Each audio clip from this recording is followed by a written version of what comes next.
family, how you guys doing today? I did here with milky cookies, and today we are baking.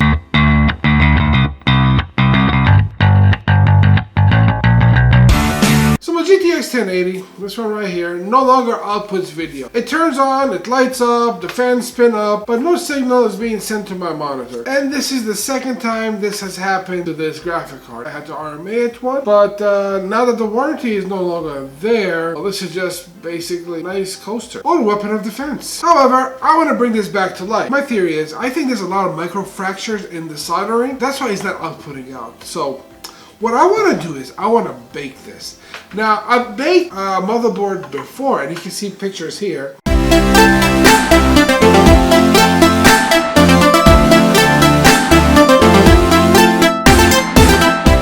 Back in the day, my dad's laptop had an old AMD processor in it, and it was notorious for overheating and cracking all of the soldering. So in order to fix it, what I did was I ripped the motherboard out and I baked it. And the way I baked it is at 375 for about 8 minutes. The purpose of heating and cooling at a slow rate is, first, the heat remelts all the current solder that's on there, and each chip suction down. So this way, it will reseat all of the chip and all of the solder points, and the slow cooling reduces the chances of cracking again. This way, we should hopefully stop that problem from happening again. Alright, so let's go ahead and take the graphic card apart. And before we continue, guys, if you guys enjoy this type of content, smash that subscribe button. It will help us grow and continue bringing you great content. And we have a goal of reaching 2,000 subscribers by the end of summer. And if we do, $100 giveaway, y'all. So subscribe and bring a friend too. Alright, let's take this apart.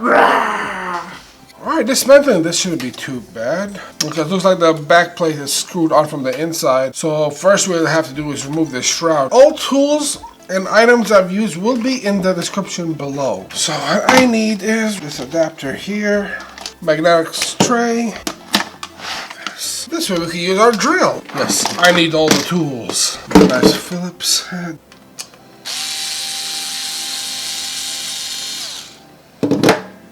Let's start taking all the screws off. These screws, I like to take them off in zigzag because they're under a lot of pressure. There we go. That comes right off. And since these fans, we didn't really have to unscrew them, I'm just going to screw them back in so that we don't lose the screws. Last thing we need is to lose the screws. Let's put this to the side and come back to it later. Alright, here is our graphic card. The next thing I want to remove is the back plate. I don't want to have any excess heat or have hot spots. I want everything to heat up evenly. And the screws are here, here, here, here, there, and there. And I think that's all about it.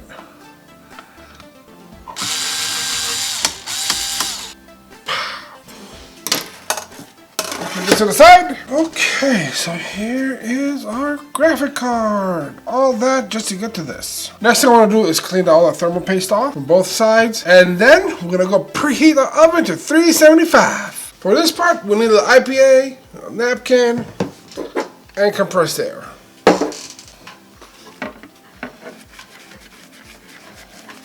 And we're going to need some Q-tips. Let's try to get all of this old crusty thermal compound off. Get a little compressed air. You want to make sure this is really, really dry. I know IPA dries pretty quickly. The last thing we need is it catching fire. And that's not going to be a good day. Alright, before I go clean over there, I just want to make sure there's no stickers or anything on here. I think we're looking pretty good. Let's just clean this up really quick. I'm not going to replace the thermal pads on here. Hopefully this will work, and if it does work, then I'll get new thermal pads and replace it. Thermal paste they use on here is not a great kind. I've had laptops with better thermal compound. We may just have to replace these, but first, let's just make sure this works. Alright, let's clean. Let's put this to the side.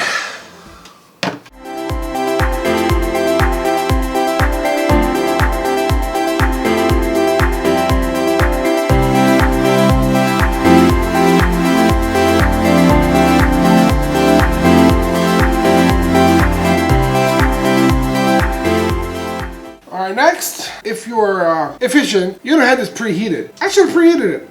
That's going to take a little bit longer, but that's okay.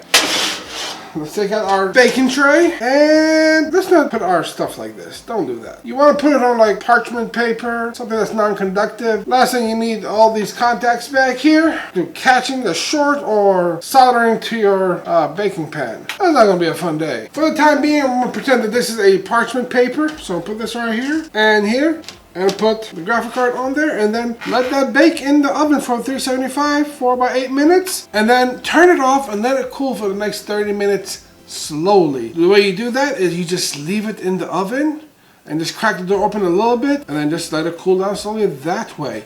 It'll take about 30 minutes to an hour. You can use your home oven if you don't have a toaster oven like this. I recommend to do this in a well-ventilated area because they use lead and other heavy metals, and last thing you want to do is breathe those heavy metals or have that in your oven. I think if you clean it up well, you should be fine, but make sure that it is in a well-ventilated area. Last thing you want to do is breathe this. So what I'm going to do is I'm going to do this outside.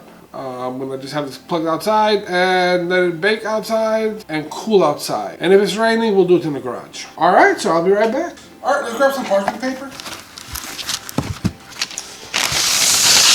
Put our graphic card on the parchment paper at 375. Now that it's heated up, let's put the cookies inside. Alright, right here, put it up, and let's come back in 8 minutes, and then turn it off, and then we'll crack the oven open just a little bit, or just leave it like this. And then let it cool for 30 minutes to an hour slowly. And with the miracle of time, our cookies are done. Always use safety. Here is our freshly baked GPU. Alright, let's go put it back together and slap it into a computer and see if it works.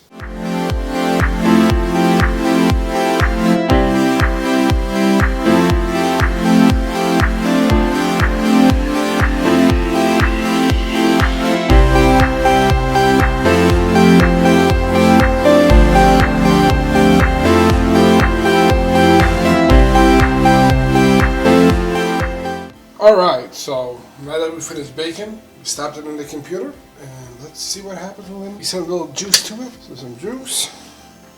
As you can see here, the LED light is on. So that power button and see what happens. It's on. Let's see if we're posting. It works! Yes! Yes! It's alive!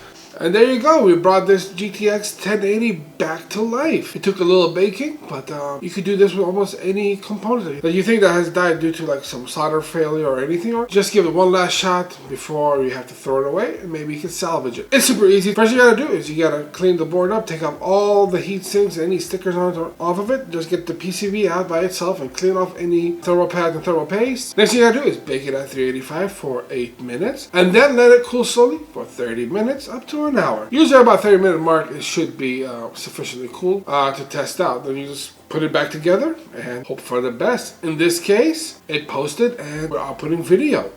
Now the next thing I gotta do is benchmark it and test it out to make sure that everything is running great. But overall, hey, looks like we salvaged this graphic card. If you guys enjoy this type of content, smash that like, hit subscribe, and ring that bell so you get notified when I release my next video. If you guys have a question, a comment, or want to say hello, what's up? Drop it in the comments below, and I will see you guys next time. Peace.